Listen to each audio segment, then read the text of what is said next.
ਅੱਜ ਅਸੀਂ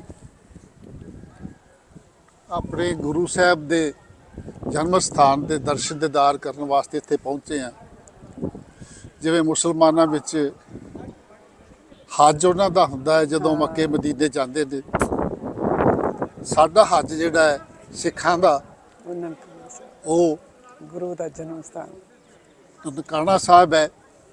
ਔਰ ਮੈਂ ਕੁਝ ਜਜ਼ਬਾਤੀ ਵੀ ਹਾਂ ਕਿਉਂਕਿ ਗੁਰੂ ਸਾਹਿਬ ਨਾਲ ਮੇਰੀ ਅਪਾਰ ਮੁਹੱਬਤ ਹੈ।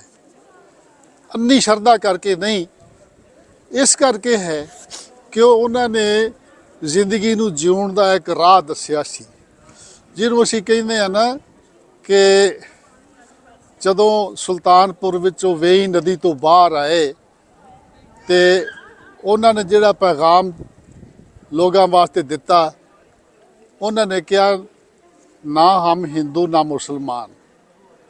ਕਹਿਣ ਦਾ ਮਤਲਬ ਉਹਨਾਂ ਦਾ ਇਹ ਸੀ ਕਿ ਸਭ ਤੋਂ ਉੱਤੇ ਇਨਸਾਨੀਅਤ ਹੈ।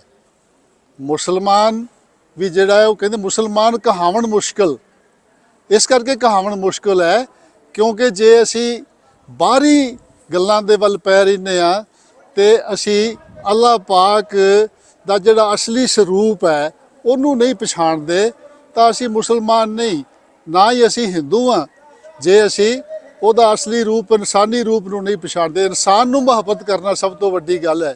ਔਰ ਉੱਥੋਂ ਹੀ ਗੁਰੂ ਸਾਹਿਬ ਭਾਈ ਮਰਦਾਨੇ ਨੂੰ ਨਾਲ ਲੈ ਕੇ ਸੰਸਾਰ ਦੀਆਂ ਵੱਖ-ਵੱਖ ਯਾਤਰਾਵਾਂ ਤੇ ਨਿਕਲਦੇ ਨੇ। ਔਰ ਪਹਿਲਾ ਜਿਹੜਾ ਉਹਨਾਂ ਦਾ ਸਿੱਖ ਸੀ ਉਹ ਸੀ ਭਾਈ ਮਰਦਾਨਾ, ਜਿਹੜਾ ਉਹਨਾਂ ਦਾ ਭਾਈ ਵੀ ਸੀ, ਜਿਹੜਾ ਉਹਨਾਂ ਦਾ ਯਾਰ ਵੀ ਸੀ। ਤੋਂ ਉਹਨਾਂ ਨੂੰ ਨਾਲ ਲੈ ਕੇ ਸਾਰੇ ਸੰਸਾਰ ਦੇ ਉੱਤੇ ਉਹ ਲੋਕਾਂ ਨੂੰ ਗਿਆਨ ਦਿੰਦੇ ਰਹੇ। ਮੱਕਾ ਮਦੀਨਾ ਤੱਕ ਯਾਤਰਾ ਕੀਤੀ, ਉੱਥੇ ਜਾ ਕੇ ਵੀ ਨਤਮਸਤਕ ਹੋਏ। ਤੋਂ ਮੇਰੇ ਲਈ ਗੁਰੂ ਨਾਨਕ ਪਾਤਸ਼ਾਹ ਜਿਹੜੇ ਮੈਨੂੰ ਤੇ ਇਸ ਤਰ੍ਹਾਂ ਲੱਗਦਾ ਹੁੰਦਾ ਕਿ ਜਿਵੇਂ ਤੁਹਾਡਾ ਕੋਈ ਵਡੇਰਾ ਹੁੰਦਾ ਨਾ। ਮੇਰੀ ਘਰ ਵਾਲੀ ਇਹ ਸਦਾ ਕਹਿੰਦੀ ਹੁੰਦੀ ਕਿ ਤੁਸੀਂ ਤੇ ਇਸ ਤਰ੍ਹਾਂ ਲੱਗਦਾ ਹੈ ਕਿ ਤੁਹਾਨੂੰ ਗੁਰੂ ਮਿਲੇ ਤੇ ਤੁਸੀਂ ਜੱਫੀ ਪਾ ਲਓ ਉਹਨੂੰ। ਤੋਂ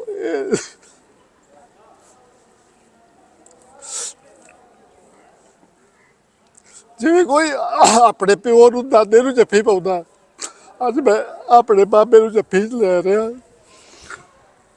ਅੱਧੀ ਸ਼ਰਧਾ ਨਹੀਂ ਮੇਰੀ, ਬਿਲਕੁਲ ਨਹੀਂ ਹੈਗੀ। ਮੈਂ ਗੁਰੂ ਨੂੰ ਅੱਖਾਂ ਖੋਲ ਕੇ ਵੇਖਿਆ ਜ਼ਿੰਦਗੀ ਵਿੱਚ, ਔਰ ਗੁਰੂ ਨੇ ਜਿਹੜਾ ਸੰਦੇਸ਼ਾ ਦਿੱਤਾ ਹੈ, ਇਨਸਾਨੀਅਤ ਦਾ, ਮੁਹੱਬਤ ਦਾ ਪੈਗਾਮ ਜਿਹੜਾ ਦਿੱਤਾ ਹੈ, ਉਹ ਮੇਰੇ ਅੰਦਰ ਵਸਿਆ ਹੋਇਆ, ਮੇਰੇ ਅੰਦਰ ਰਚਿਆ ਬਸਿਆ ਹੋਇਆ ਹੈ।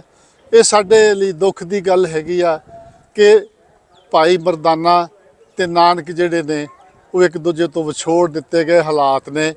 ਸਾਡੇ ਇੱਕ ਸ਼ਾਇਰ ਨੇ ਕਿਹਾ ਸੀ ਕਿ ਬਹੁਤ ਦਿਨ ਹੋ ਗਏ ਸੰਗਤ 'ਚ ਹੁਣ ਕਦੀ ਮਰਦਾਨਾ ਨਹੀਂ ਆਇਆ।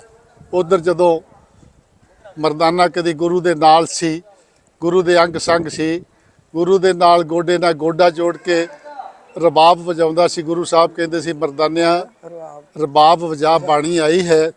ਤੋ ਇਹ ਸੀ ਇਨਸਾਨੀ ਏਕਤਾ ਦਾ ਇੱਕ ਪੈਗਾਮ ਉਹਨਾਂ ਵਾਸਤੇ।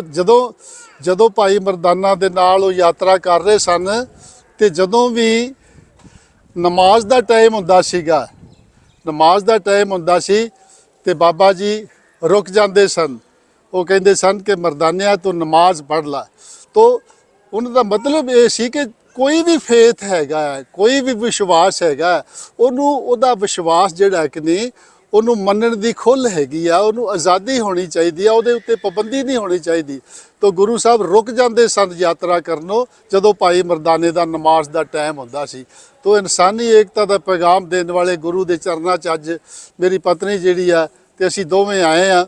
ਔਰ ਅਹਿਮਦ ਰਜ਼ਾ ਪੰਜਾਬੀ ਸਾਹਿਬ ਜਿਹੜੇ ਨੇ ਉਹਨਾਂ ਨੇ ਇਹ ਬਹੁਤ ਹੀ ਪੁੰਨ ਦਾ ਕੰਮ ਕੀਤਾ ਹੈ ਕਿ ਸਾਨੂੰ ਗੁਰੂ ਸਾਹਿਬ ਦੇ ਇਸ ਦਰਸ਼ਨ ਦੀਦਾਰ ਕਰਵਾਏ ਨੇ। ਤਾਂ ਉਹ ਜਿਹੜੇ ਵਿਚੋਲੇ ਨੇ ਉਹਨਾਂ ਵਿਚੋਲਿਆਂ ਦਾ ਵੀ ਗੁਰੂ ਸਾਹਿਬ ਦੇ ਦਰਸ਼ਨ ਦੀਦਾਰ ਕਰਾਉਣ ਵਿੱਚ ਜਿਹੜਾ ਸਾਡਾ ਉਹਨਾਂ ਦਾ ਯੋਗਦਾਨ ਹੈਗਾ, ਅਸੀਂ ਉਹਦੇ ਵਾਸਤੇ ਵੀ ਉਹਨਾਂ ਦੇ ਬਹੁਤ ਹੀ ਸ਼ੁਕਰਗੁਜ਼ਾਰ ਆ ਕਿ ਜੇ ਉਹ ਸਾਨੂੰ ਨਾਲ ਨਾ ਲੈ ਕੇ ਇੱਥੇ ਆਉਂਦੇ ਤੇ ਅਸੀਂ ਇੱਥੇ ਗੁਰੂ ਸਾਹਿਬ ਦੇ ਦਰਸ਼ਨ ਦੀਦਾਰ ਨਹੀਂ ਸੀ ਕਰਨੇ। ਔਰ ਨਾਲ ਜਿਹੜਾ ਬੱਚਾ ਫੈਸਲ ਇਹ ਸਾਰੀ ਅੱਜ ਵੀਡੀਓ ਤਿਆਰ ਕਰ ਰਿਹਾ ਹੈ, ਇਹ ਸਾਰੀ ਟੀਮ ਜਿਹੜੀ ਹੈਗੀ ਅਹਿਮਦ ਰਜ਼ਾ ਪੰਜਾਬੀ ਸਾਹਿਬ ਦੀ, ਜਿਹੜੇ ਪੰਜਾਬੀ ਪ੍ਰਚਾਰ ਵਾਸਤੇ ਦਿਨ ਰਾਤ ਜੁਟੇ ਰਹਿੰਦੇ ਨੇ। ਔਰ ਪੰਜਾਬੀ ਭਾਈਚਾਰੇ ਦੀ ਯਕਮੁਸ਼ਤ ਮੁਹੱਬਤ ਜਿਹੜੀ ਆ ਉਹਨੂੰ ਫੈਲਾਉਣ ਦੇ ਵਾਸਤੇ ਹਰ ਰੋਜ਼ ਹੀ ਉਹ ਲੱਗੇ ਹੋਏ ਨੇ।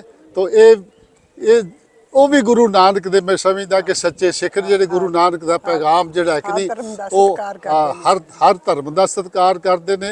ਇਨਸਾਨੀ ਮੁਹੱਬਤ ਦਾ ਪੈਗਾਮ ਜਿਹੜਾ ਗੁਰੂ ਸਾਹਿਬ ਦਾ ਪੈਗਾਮ ਸੀਗਾ, ਉਹ ਰਜ਼ਾ ਸਾਹਿਬ ਵੀ ਦੇ ਰਹੇ ਨੇ। ਅੱਜ ਅਸੀਂ ਸਾਰੇ ਬਾਬਾ ਜੀ ਦੇ ਨਤਮਸਤਕ ਹੋਏ ਆ ਔਰ ਧੰਨ ਧੰਨ ਮਹਿਸੂਸ ਕਰ ਰਹੇ ਆਪਣੇ ਆਪ ਨੂੰ। ਬਹੁਤ ਮਿਹਰਬਾਨੀ ਸੱਚੇ ਪਾਤਸ਼ਾਹ। ਬਾਬਾ ਜੀ ਦਾ ਵੀ ਸ਼ੁਕਰਗੁਜ਼ਾਰ ਹੈ ਜਿਨ੍ਹਾਂ ਨੇ ਆਪਣੇ ਸਾਨੂੰ ਦਰਸ਼ਨ ਕਰਾਏ, ਆਪਣੀ ਜਨਮ ਭੂਮੀ ਦੇ ਦਰਸ਼ਨ ਕਰਾਏ। ਤੇ ਰਜ਼ਾ ਸਾਹਿਬ ਦਾ ਤੇ ਪਹਿਲਾਂ ਬਾਬਾ ਜੀ ਦਾ ਤੇ ਸਾਰੀ ਟੀਮ ਦਾ ਬਹੁਤ ਬਹੁਤ ਸੰਧੂ ਸਾਹਿਬ ਸ਼ੁਕਰੀਆ। ਦਾ ਵੀ ਤੇ ਬੇਟੇ ਫੈਸਲ ਦਾ ਵੀ ਬਹੁਤ ਮਿਹਰਬਾਨੀ।